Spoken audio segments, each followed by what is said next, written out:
दिले ताई, आता काही मागू नको. या महायुती सरकारनं आमच्या लाडक्या बहिणींना 1,500 रुपये देऊन जे नागवलं आहे त्याच्यावर अलीकडे अनेक चर्चा होत आहे. त्यावर एक कविता मला आठवते जी हेरम कुलकर्णींनी लिहिलेली आहे. ती अशी आहे की 1,500 दिले ताई, आता काही मागू नको. नसेल नोकरी तुझ्या लेकाला, नवरा कुठेही राबत असेल, फाटक्या तुझ्या संसारात आशा काही जागत नसेल, विसरून जा नोकरी बिकरी, विसरून जा नोकरी बिकरी, आमच्यावर रागवू नको. 1,500 दिले ताई, आता काही मागू नको. फुकट सिलेंडर दिले तुला, फुकट सिलेंडर दिले तुला, धान्य सुद्धा फुकट दिले. तेल मीठ मिरचीला, तेल मीठ मिरचीला 1,500 रोख दिले. उगाच आणखी हट्ट करत माझ्या मागे लागू नकोस. 1,500 दिले ताई, आता काही मागू नको. धुनी भांडी करत फिरतेस, धुनी भांडी करत फिरतेस, पावसात झोपडी गळते आहे. दिवस रात्र रात्र राबून काय पदरात पडते आहे. निवडून आल्यावर सारे मिळेल, स्वप्न बघत जागू नको. 1,500 दिले ताई, आता काही मागू नको. स्वावलंबी व्हायला उद्योगासाठी, स्वावलंबी व्हायला उद्योगासाठी कर्ज मागायला तू आली. स्वावलंबी व्हायला उद्योगासाठी कर्ज मागायला तू आली. कर्ज तुला कुठून देऊ, तिजोरी सारी खाली झाली, तिजोरी सारी खाली झाली. जागतिक मंदीत ताईबाई, उद्योगाच्या मागे लागू नको. 1,500 दिले ताई, आता काही मागू नको. दारुडा नवरा तुला मारायला, दारुडा नवरा तुला मारायला रोज पिऊन येतो आहे. त्याच्या दारूच्या करातून ताई दारूबंदी, त्याच्या दारूच्या करातून ताई योजना तुला देतो आहे. दारूबंदी अगं ताई, आता काही होणार नाही. कळतच मला संसार तुझा धडपडे होणार नाही. अडचण आमची समजून घे, दारूबंदी साठी रागू नको. 1,500 ताई दिले तुला, आता काही मागू नको. फक्त ताई फॉर्म भर, फक्त ताई फॉर्म भर. 1,500 घरपोच येतील. पुन्हा आमचे सरकार निवड, प्रश्न सारे संपून जातील. सारखे सारखे प्रश्न विचारून विरोधी पक्षासारखी वागू नको. 1,500 दिले ताई, आता काही मागू नको. लाडक्या बहिणी आनंदित आहेत, पण विरोधकांच्या पोटात काय दुखते ते? ह्या कवितेवरून मला जे लक्षात येतं की आमच्या लाडक्या बहिणी आनंदित नाहीत. एकतर ही योजना आता बंद झाली आहे निवडणुकीच्या काळामध्ये. दुसरी बाब अशी की आमच्या लाडक्या बहिणी, आम्ही जेव्हा जातो, वातावरणात फिरतो, आम्ही मतदारांमध्ये वावरतो, त्या आम्हाला असं विचारतात, का रे भाऊ, आमच्या लहानशा मुलीवर बलात्कार होतो आणि ही सरकार त्याकडे लक्ष देत नाही. आमच्या बहिणीवर अत्याचार होतो, ही सरकार त्याकडे लक्ष देत नाही. अरे बाबा, आमच्या मुली पळवून नेल्या गेल्या आहेत, बेपत्ता आहेत, त्यावर ही सरकार काही बोलत नाही. आमच्या मुलींना, आमच्या मुलाला रोजगार नाही आणि ही सरकार ते आम्हाला देऊ शकत नाही. जी सरकार आमची सुरक्षा करू शकत नाही, जी सरकार आमच्या घरात नोकरी देऊ शकत नाही, यांच्या 1,500 आमचं काय होणार आहे, असं या ठिकाणी मतदारांमध्ये वावरताना लोक, महिला भगिनी आम्हाला विचारतात. तर आम्ही काय सांगावं त्याच्यावर? सरकारचं असं म्हणणं आहे की आम्ही लाखो रोजगार दिलेले आहेत, त्या पद्धतीच्या त्या जाहिराती सुद्धा करतायत. जाहिरातीतनं रोजगार देणं आणि प्रत्यक्षात रोजगार मिळणं यात जमीन आसमानचा फरक आहे. मी मध्यंतरीच्या काळामध्ये अनेक यांचे रोजगार मेळावे बघितले. रोजगार मेळाव्यांमध्ये लाखो लोकांचे अर्ज यांनी स्वीकार घेतले, नोंदणी करून घेतली. परंतु प्रत्यक्षात जेव्हा त्या मुलांना आम्ही भेटलो, ते मुलं सांगायला लागले की यांना फक्त आमची नोंदणी करून घ्यायची होती. त्यांनी नोंदणी केली पण रोजगार मात्र दिला नाही. रोजगार येणार कुठून हो? या नागपुरात आम्ही राहतो, ज्या नागपुरात मिहान सारखा कार्गो मोठा होणार होता तो झाला नाही. या ठिकाणी मिहान SEZ होतं ते झालं नाही. या ठिकाणी डॉक्टर बाबासाहेब आंबेडकर आंतरराष्ट्रीय विमानतळ निर्माण झालं नाही. तर मग रोजगार येणार कुठून? पतंजलीवाला तो रामदेव बाबा रोजगार देणार आहे का? इतक्या दिवसापासून जमीन घेऊन ठेवली, त्या जमिनीवर काही उभारलं नाही, तो रोजगार मिळणार आहे कुठून?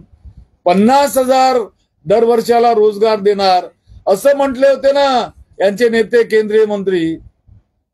परंतु गडावर गेले पण गडकरी झाले नाही, कारण रोजगार मिळालाच नाही. सोयाबीनला भाव दिलेला आहे, शेतकरी आनंदी आहे. वा, सोयाबीनला भाव दिला 4,900 हा सोयाबीनचा भाव ठरला होता. मुळात दिला किती? 4,000. आणि वरून नापेडचं खरेदी केंद्रही उभारलेलं नाही. त्यावर आणखी आगीत तेल ओतण्याचं काम, खतं, बियाणे, अवजारे याच्यावर मोठा GST लावून टाकला. तरी शेतकरी आनंदी आहे, सुखात आहे. त्यांची जवळ दिवाळी चांगली साजरा होणार आहे. अहो, यांनी शेतकऱ्यांना नागवं करून सोडलेलं आहे, नागवं. आणि शेतकरी निश्चितपणे या निवडणुकीत त्यांना जाब तर विचारेलच, पण त्यांना त्यांची जागा दाखवल्याशिवाय राहणार नाही. लाडक्या बहिणीही सोडणार नाहीत आणि शेतकरी भाऊही सोडणार. उत्तर नागपुरामध्ये आरक्षणाच्या संदर्भामध्ये काँग्रेस आरक्षण संपवणार असं बोलताय. कोण संपवणार? काँग्रेस आरक्षण संपवणार. ज्या पद्धतीने राहुल गांधी यांनी स्टेटमेंट दिलेलं आहे त्यावर भाजप नेत्यांचं असं म्हणणं आहे की काँग्रेस आरक्षण संपवण्याच्या मागे लागली आहे. मला कळत नाही आरक्षण दिलं कुणी? या देशामध्ये परमपूज्य डॉक्टर बाबासाहेब आंबेडकरांनी भारतीय राज्यघटना लिहिली तेव्हा सत्तेमध्ये संविधान सभेत मोठ्या संख्येनं मेजॉरिटीमध्ये काँग्रेस पक्ष होता. जे पहिले पंतप्रधान झाले, ज्या वेळेला आरक्षण लागू झालं, त्याची नियमावली बनवण्याचं काम पंडित जवाहरलाल नेहरू यांनी केलं. त्यांनी आरक्षण लागू या ठिकाणी केलं. त्यानंतर इंदिरा गांधी आल्यात. इंदिरा गांधींनी 20 पॉइंट्स प्रोग्रामच्या अंतर्गत या ठिकाणी मोठ्या प्रमाणामध्ये लोकांना आरक्षण मिळवून दिलं. आणि त्यानंतर राजीव गांधी आलेत. राजीव गांधी आल्यानंतर त्यांनी SC ST साठी योजना आणल्यात, त्यांची सुरक्षा केली या ठिकाणी आणि त्यांना मोठ्या प्रमाणामध्ये संधी उपलब्ध करून दिली. तर जे दिले गेलेलं आहे ते काँग्रेस पक्षाने दिलं. तर काँग्रेस पक्ष आरक्षण हिरवणार कसं? आरक्षण हिरवण्याचं काम या देशामध्ये जर कोणी करत असेल तर ती भारतीय जनता पार्टी करत आहे. आणि ती कशी करत आहे हो? मी तुम्हाला सांगतो की 26 नोव्हेंबर 1949ला डॉक्टर बाबासाहेब आंबेडकरांनी या देशाला संविधान अर्पण केलं आणि 26 जानेवारी 1950ला ते लागू झालं. पण दरम्यान 30 नोव्हेंबर 1949ला राष्ट्रीय स्वयंसेवक संघ, जो या भारतीय जनता पक्षाचा बाप आहे, त्यांचा मार्गदर्शक आहे, त्यांनी आपलं नियतकालिक ऑर्गनायझर मध्ये एडिटोरियल लिहिलं की बाबासाहेबांनी लिहिलेलं हे संविधान या देशासाठी घातक आहे, ते ब्रिटिश दार्जिने आहे. कारण त्यामध्ये मनुश्लोक स्मृतीचे श्लोक नाही आहेत.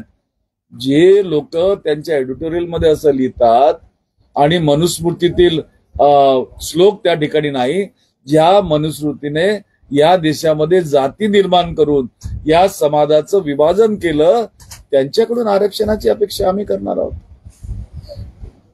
त्यांच्याकडून आरक्षणाची अपेक्षा आम्ही करणार आहोत. सर, तुम्ही अनुसूचित जाती बुद्ध समाजामध्ये मोडताय आणि उत्तर नागपूरमध्ये हा समाज मोठ्या प्रमाणात आहे.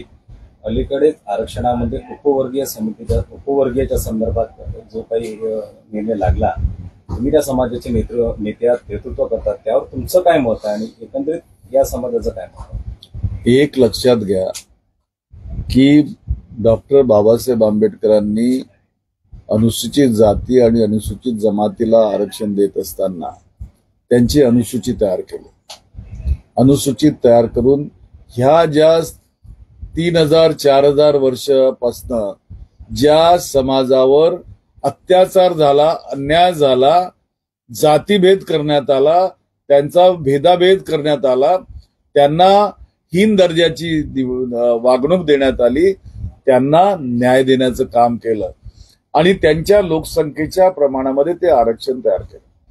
आरक्षण देत असताना कोणत्याही जातीला त्यांनी विभाजित केलं नाही, त्यांना संधी उपलब्ध होईल असं त्या ठिकाणी तरतूद केली. आता मला सांगा, ज्या समाजानं त्यांचे पारंपरिक व्यवसाय जे आहेत, उदाहरणार्थ चांभार समाजांनी जोडे शिवणे, जोडे बनवणे, तुमच्या मातंग समाजांनी बँड वाजवणे किंवा वाजा वाजवणे, वाल्मिकी समाजाने महिला डोक्यावर घेऊन नेणे, हे जे पारंपरिक व्यवसाय आहेत, ज्यांनी ते सोडलं आणि ज्यांनी डॉक्टर बाबासाहेब आंबेडकरांनी जे म्हटलं की शिका, संघटित व्हा आणि संघर्ष करा, तो मंत्र स्वीकारला, शिक्षणाची कास धरली, तेच लोक स्पर्धेत आले आणि त्यांना आरक्षण मिळालं. कुणाचं आरक्षण कुणी संपवण्याचं किंवा घेण्याचं काही घडलं नाही. या ठिकाणी आरक्षण आहे तेवढंच आहे. आणि हे फक्त विभाजन जे आहे, हे विभाजन केवळ राजकारणासाठी झालंय, समाजकारणासाठी नाही झालं. त्याचा फायदा समाजाला नाहीच आहे, त्याचा फायदा राजकारणाला आहे. कारण जोपर्यंत आम्ही शेड्यूल कास्टचे लोक, अनुसूचित जातीचे लोक भांडत राहू आपसात, तोपर्यंत यांची सत्ता राहणार आहे, यांची पुढी भाजली जाणार. तुम्ही उत्तर नागपूरचे उमेदवार आहात काँग्रेसचे, कुठल्या मुद्द्यांना घेऊन तुम्ही निवडणूक लढणार? माझा मुद्दा साधा आहे. तो माझा मुद्दा हा संविधानाची सुरक्षा सगळ्यात पहिल्यांदा आहे. आम्ही या उत्तर नागपुरामध्ये, कारण उत्तर नागपूर हा अनोखा असा मतदारसंघ आहे. यामध्ये बौद्ध आहेत, यामध्ये पंजाबी आहेत, यामध्ये सिंधी आहेत, यामध्ये शीख समाज आहे, पंजाबी शीख समाज, बंगाली आहे, मद्रासी आहे, हलबा आहे, चांभार आहेत, मातंग आहेत, वाल्मिकी आहेत, ओबीसी, तेली आहे, माळी आहे, कुणबी आहे, जैन आहे, मारवाडी आहे, ब्राह्मण आहेत, हिंदी भाषिक आहेत, उत्तर प्रांतीय आहेत, मध्य प्रदेश प्रांतीय आहेत. या सगळ्यांचा जर विचार तुम्ही केला, तेलुगू सुद्धा आहेत, तामिळही आहेत आणि ख्रिश्चन आहेत मोठ्या प्रमाणात, तर हा अनोखा झाला ना निर्वाचन क्षेत्र. मग त्याला तसं अनोखा बनवण्याचं काम, त्याचं नियोजन करावं लागेल. ते गेल्या कित्येक वर्षापासून मी करतोय साहेब.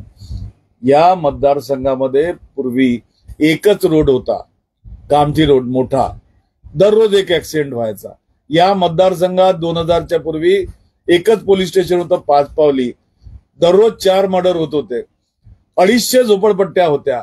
आणि या मतदारसंघामध्ये बर्डी वरून बस स्थानक होतं, रेल्वे स्टेशनचं स्थानक आहे, तिथून रात्रीला एखादा प्रवासी किंवा येथील नागरिक ऑटो रिक्षा जर मागायला जात होता, तर ऑटो रिक्षा ना इंदोरा चौकात येत होता, ना आमच्या कांजी हाऊसला, ना बाराकोलीला, ना दरीपटक्याला येत होता. ही परिस्थिती होती. आज ही परिस्थिती आहे का? सर्वांना सुरक्षा मिळवून दिली. एकही सरकारी कार्यालय नव्हते, सरकारी कार्यालय सुद्धा या ठिकाणी आहे.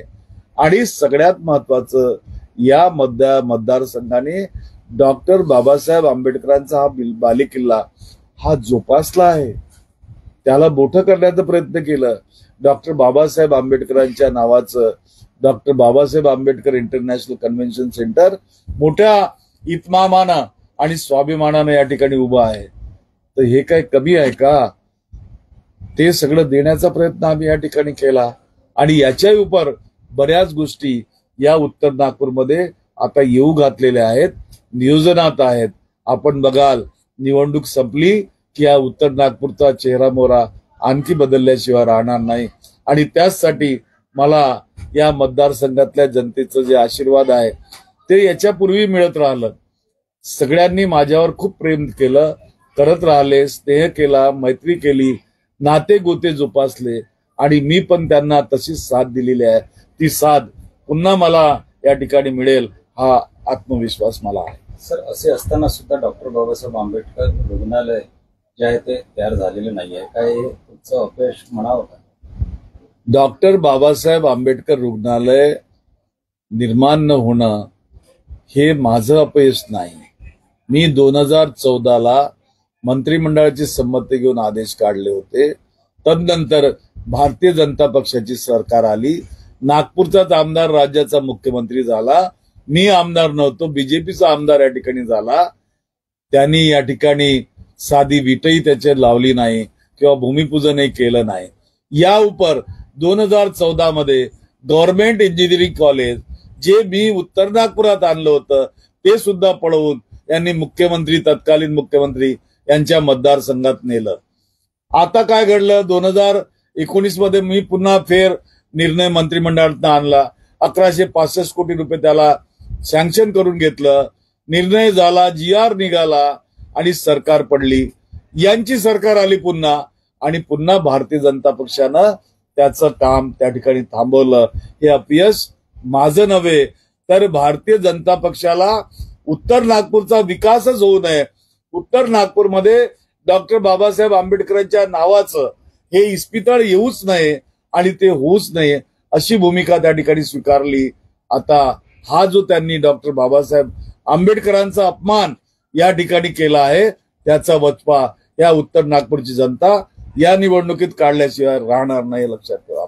सर, पहिले बुद्धिस्ट मुख्यमंत्री म्हणून तुमच्याकडे बघितलं जात, काय यावरती तुमची प्रतिक्रिया? अशी मागणी आहे पूर्ण राज्यभरात की यंदा जर महाविकास आघाडीची सत्ता आली तर बुद्धिस्ट मुख्यमंत्री व्हावा आणि तुमचं नाव त्याच्यामध्ये सर्वात समोर आहे. पहिली गोष्ट तर एक लक्षात घ्या की मुख्यमंत्री करण्याचा अधिकार हा कुणालाच नाही आहे. समाजातनं मागणी होत असते, कार्यकर्त्यांकडनं मागण्या होत असतात.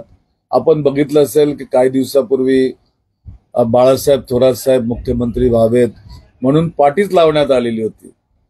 तर नानाभाऊ मुख्यमंत्री व्हावेत असे विदर्भातल्या आम्हा नेत्यांची मागणी त्या ठिकाणी होती. कारण बहुजनाचा सुद्धा मुख्यमंत्री व्हायला पाहिजे अशी मागणी त्या ठिकाणी झाली. आणि त्यामुळं बौद्ध समाज जर अशी मागणी करत असेल तर ती सिद्धांतिक जर बघितलं, भावनात्मक जर बघितलं, त्यांची मागणी योग्य आहे. कोणताही समाज तशी मागणी करू शकतो. आणि देशात आतापर्यंत एकाही राज्यामध्ये बौद्ध मुख्यमंत्री झालेला नाही. अशा या परिस्थितीमध्ये जर त्यांनी आपली भावना व्यक्त केली असेल तर ते धन्य आहे, तसंच म्हणावं लागेल. परंतु निर्णय हा सरते शेवटी महाविकास आघाडीचा राहणार आहे आणि आमच्या हायकमांडचा राहणार आहे. आम्हाला तसा कोणताही अधिकार नाही आणि माझी स्वतःची तरी तशी कोणतीच मागणी नाही. उत्तर नागपूरच्या मतदारांसह राज्यातील मतदारांना तुम्ही काय आवाहन करणार?